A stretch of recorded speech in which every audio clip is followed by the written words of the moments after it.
अगर 84 लाख योनियों के बाद ये जिंदगी मिली है तो जात पात से ऊपर उठिए और एक इंसान बनकर जीना सीखिए। आपको पता है, इंसान बनकर जीने की इसी आजादी को जब बाबा साहब एक कानूनी अधिकार, लीगल राइट बनाना चाहते थे तो उनका सामना अंग्रेजों से नहीं बल्कि उस दौर के सबसे बड़े महानायक से हुआ था। और यहीं से जन्म होता है भारत के इतिहास के सबसे बड़े वैचारिक महासंग्राम का। साल था 1931। लंदन में दूसरा गोलमेज सम्मेलन, राउंड टेबल कॉन्फ्रेंस चल रहा था। एक तरफ महात्मा गांधी जी थे जो पूरे देश का प्रतिनिधित्व कर रहे थे और दूसरी तरफ डॉक्टर अम्बेडकर थे जो देश के करोड़ों अछूतों और शोषितों की आवाज बनकर वहां पहुंचे थे। बाबा साहब ने अंग्रेजों के सामने एक बहुत ही कड़क तर्क रखा। उन्होंने कहा कि हजारों सालों से सवर्णों ने हमें इंसान नहीं माना और हम आजाद भारत में उनके भरोसे कैसे रह सकते हैं। हमें अपना नेता खुद चुनने का अधिकार चाहिए। इसे इतिहास में सेपरेट इलेक्टोरेट, पृथक निर्वाचन कहा गया है। अंग्रेज मान गए, लेकिन महात्मा गांधी जी को लगा कि अगर ऐसा हुआ तो हिंदू समाज हमेशा के लिए दो टुकड़ों में बढ़ जाएगा। इसीलिए अगस्त 1932 में जब अंग्रेजों ने कम्युनल अवार्ड के तहत अछूतों को अलग निर्वाचन दे दिया तो गांधी जी ने पुणे में यरवदा जेल में 20 सितंबर 1932 से आमरण अनशन शुरू कर दिया था। जरा एक पल के लिए रुकिए और उस वक्त डॉक्टर अंबेडकर के दिमाग में चल रहे तूफान की कल्पना कीजिए।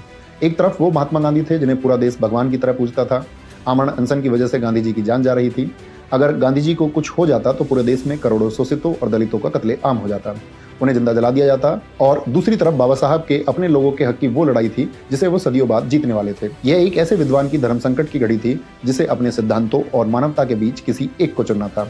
और तब बाबा साहब ने अपनी उस जीत को किनारे रख दिया। उन्होंने गांधी जी की जान बचाई और 24 सितंबर 1932 को एक समझौता किया जिसे इतिहास में पूना पैक्ट कहा जाता है। बाबा साहब ने अलग निर्वाचन की मांग छोड़ दी और गांधी जी ने शोषितों के लिए शिक्षा और राजनीति में आरक्षण, रिजर्वेशन देना स्वीकार कर लिया। मेरे नौजवान साथियों, आज जो आरक्षण की बात हम करते हैं वो कोई खैरात नहीं है, वो पूना पैक्ट के उस समझौते की उपज है जहां बाबा साहब ने इस देश की एकता और गांधी जी की जान बचाने के लिए अपने सबसे बड़े अधिकार की कुर्बानी दे दी थी। लेकिन बाबा साहब जानते थे कि सिर्फ राजनीति में आरक्षण दे देने से जातिवाद खत्म नहीं होगा।